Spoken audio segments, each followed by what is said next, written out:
18 September 1931, Manchuria. The Japanese army, without the approval of its own government in Tokyo, pours into the northern Chinese province after the Japanese-owned railroad is sabotaged near the city of Mukden. Chinese resistance is light and disorganized. By early 1932, the Japanese are firmly in control of the province. The lack of Chinese resistance is in large part due to the bitter civil war engulfing the country. Generalissimo Chiang Kai-shek's nationalist forces are battling the rebel communists led by Mao Zedong. The Generalissimo is more concerned with fighting Mao than facing the Japanese forces in the north. In February, the Japanese declare Manchuria independent and install the puppet state Manchukuo. The League of Nations condemns the move, but is too weak and fractured to do anything about it. Chiang continues to direct the majority of his forces against the communists, despite continued border skirmishes with the Japanese until 7 July 1937, when Rising Sun forces, claiming they have been assaulted, launch an all-out offensive on Peking. A vicious battle ensues, but by the 28th, the enemy is in control of the ancient Chinese capital. On 13 August, Japanese land, air, and naval forces launch an assault on the vital central coastal city of Shanghai, throwing 200,000 troops against the city. The Chinese resist fiercely for nearly 3 months, until 8 November, when the Japanese wrest it from their control.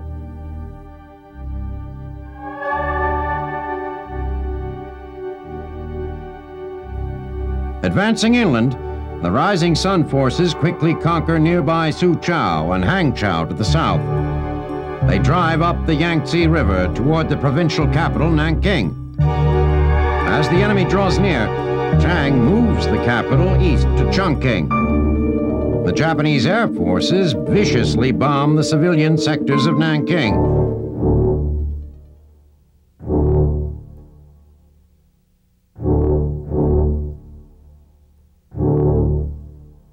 Their army routs the undertrained, outgunned Chinese defenders. The fall of the city on 13 December sparks a wave of atrocities by the victorious Japanese. Troops rape thousands of Chinese women and force thousands more into sexual slavery. Some 40,000 Chinese civilians are tortured and killed. Women and children are buried alive. The world is outraged and condemns this rape of Nanking. Throughout 1938, the Japanese advance continues. They drive south toward the Yellow River.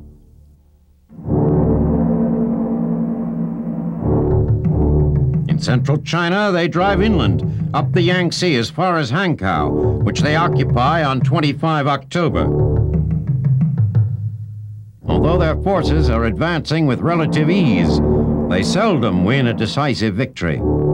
The Chinese virtually melt away before them, only to reappear as guerrilla units harassing their flanks. By the end of 1939, Japanese leaders are beginning to realize a quick victory will not be possible. They decide to stop their advance, offer Chiang peace terms, and reap the economic rewards of the areas already under their control. Chiang flatly refuses all offers of peace. The Japanese react by enforcing a strict air and naval blockade, denying the Chinese badly needed supplies. Chiang, meanwhile, is content to sit.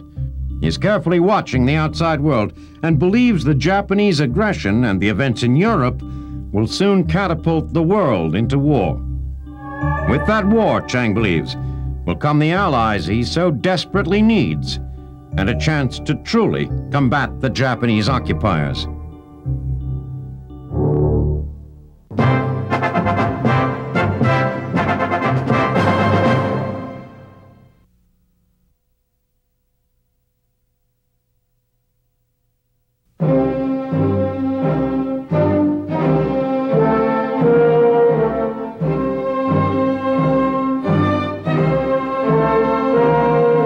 23 August 1939, after months of secret negotiations, the world is stunned as Germany and Russia announce they have signed a treaty of non-aggression.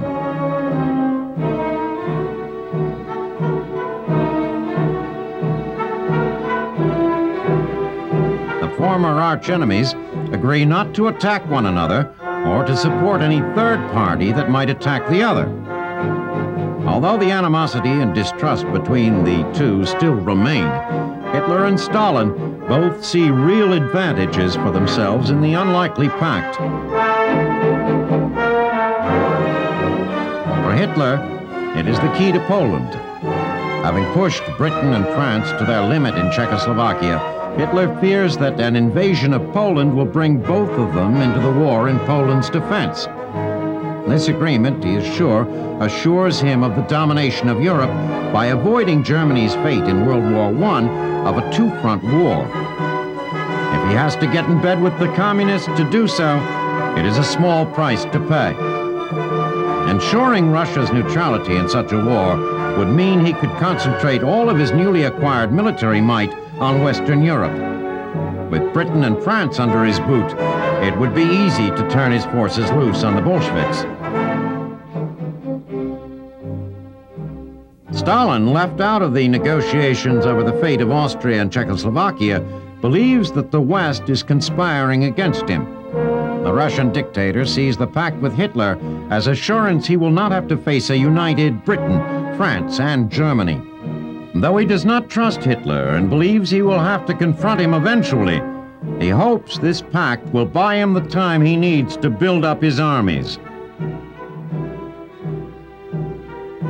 The leaders of the Western democracies, who had always imagined that Russia would serve as a kind of insurance policy against the Nazis, are left facing Hitler's ever-increasing armies alone.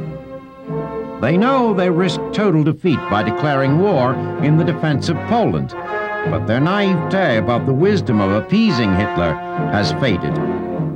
They believe that with the strokes of their pens, Hitler and Stalin have signed away any hope for peace in Europe.